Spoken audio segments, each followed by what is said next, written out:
बांकीपुर के उपचुनाव से क्यों गायब हैं जीतन राम मांझी?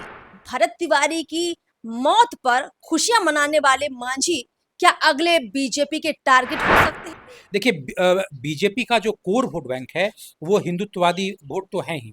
वहाँ पे राम की आलोचना या राम की समीक्षा की कोई गुंजाइश नहीं है। उसमें उन्होंने संतोष सुमन की भी आलोचना की थी। अच्छा। जी, अपने बेटे की भी आलोचना की थी कि इनको उतना ज्ञान नहीं है। हम पार्टी को बीजेपी भले ही नेग्लेक्ट न करे, लेकिन संतोष सुमन को महत्व देते हुए, उनको साधते हुए केवल जीताराम मांझी को नेग्लेक्ट कर सकते हैं। आने वाले समय में बीजेपी किसी तरीके से जीताराम मांझी को अप्रासंगिक कर देगी। बांकीपुर के उपचुनाव से क्यों गायब हैं जीतन राम मांझी?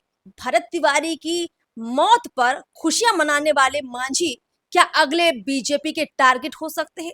क्या मांझी का भी जल्द ही इस्तीफा हो सकता है?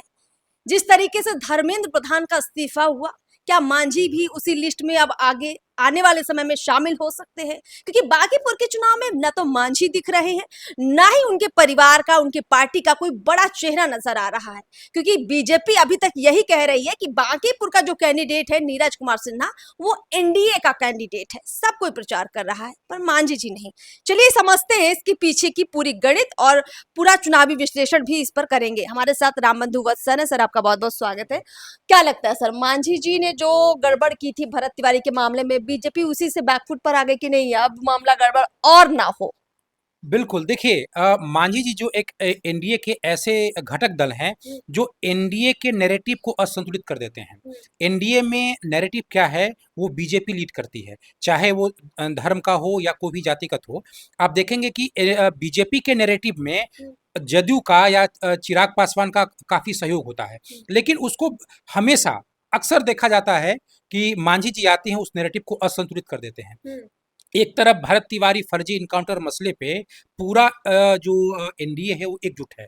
हर कोई इसकी आलोचना ही कर रहा है। बीजेपी के कई नेता किए हैं, जदयू भी के भी नेता किए हैं, चिराग पासवान मिलने भी गए हैं, उन्होंने भी आलोचना किया है। लेकिन एनडीए में इकलौता ऐसे जीताराम मांझी ही है जिन्होंने इस फर्जी इनकाउंटर को सही बताया और भरत तिवारी को वो गुंडा या अपराधी बताने का प्रयास कर रहे थे।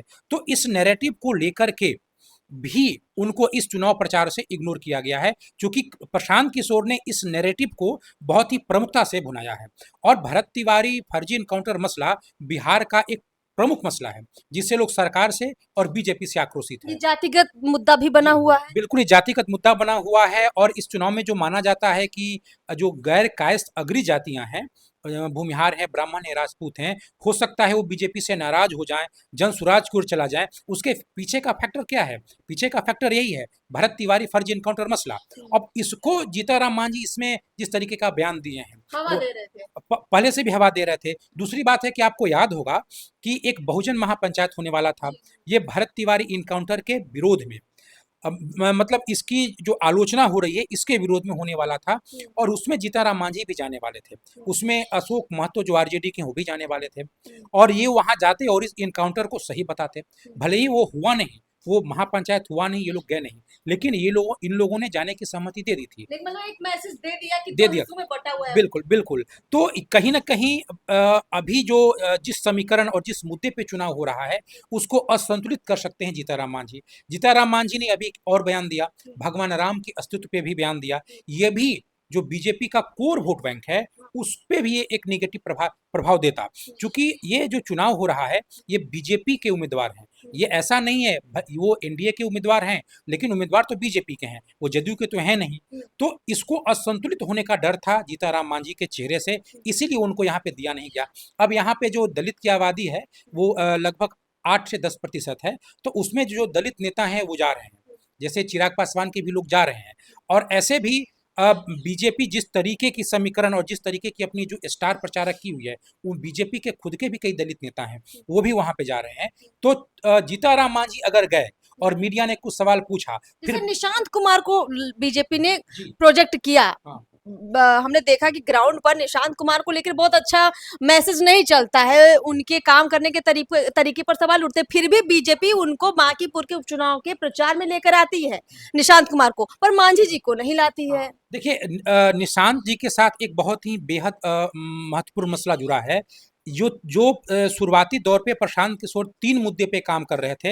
एक भरत तिवारी फर्जी एनकाउंटर, एक सम्राट चौधरी और तीसरा मुद्दा था नीतीश कुमार कि नीतीश कुमार को बीजेपी ने ही मुख्यमंत्री पद से हटाया है।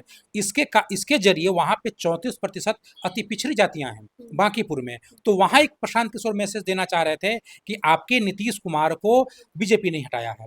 तो इसी के खिलाफ स्वयं निशांत कुमार को बीजेपी ने मैदान में उतारा है और निशांत कुमार भले ही वो ढंग से बोल पाए ना बोल पाए एक अलग विषय है, लेकिन उनका जो चेहरा अगर आया और वो उम्मीदवार का समर्थन उन्होंने किया, तो जो जदयू का जो जनाधार है, जिसके हाथ में ही जीत और हार की चाबी है, अति पिछड़ी जातियां जहां भी जाएंगी वही जीतेगा, तो उसको एक ठोस मैसेज स्वयं नीतीश कुमार के पुत्र के द्वारा दिया गया। हालांकि जदयू अपने 4-5 स्टार प्रचारकों को उतारी थी, लेकिन नीतीश कुमार खुद आ नहीं सकते हैं, इसलिए उनके बेटे को लाया गया। अच्छा मांझी जी, पर अब जो जो जो कुछ हो रहा है, क्या लगता है सर कि मांझी जी का अगला नंबर हो सकता है? क्योंकि सिर्फ बात बांकीपुर के चुनाव की नहीं है, क्योंकि बांकीपुर का चुनाव नितिन नवीन की सीट का चुनाव है, जो देश भर में अगर बीजेपी हार जाती है तो बीजेपी का माहौल बन जाएगा। साथ ही साथ हमने देखा है कि उत्तर प्रदेश का चुनाव भी बहुत चर्चा में है और राम मंदिर का मसला उत्तर प्रदेश के लिए बहुत सेंसिटिव हो गया है।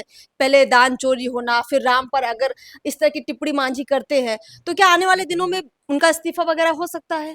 देखिए, जीतनराम मांझी एनडीए को खासकर बीजेपी को बार-बार असहज करते हैं, अपने बयान से भी। देखिए, बीजेपी का जो कोर वोट बैंक है, वो हिंदुत्ववादी वोट तो है ही। वहाँ पे राम की आलोचना या राम की समीक्षा की कोई गुंजाइश नहीं है और ये बार-बार बोलते रहते हैं, तो इससे बीजेपी असंतुलित होती है। दूसरी बात ये है कि ये बेहद महत्वाकांक्षी हैं।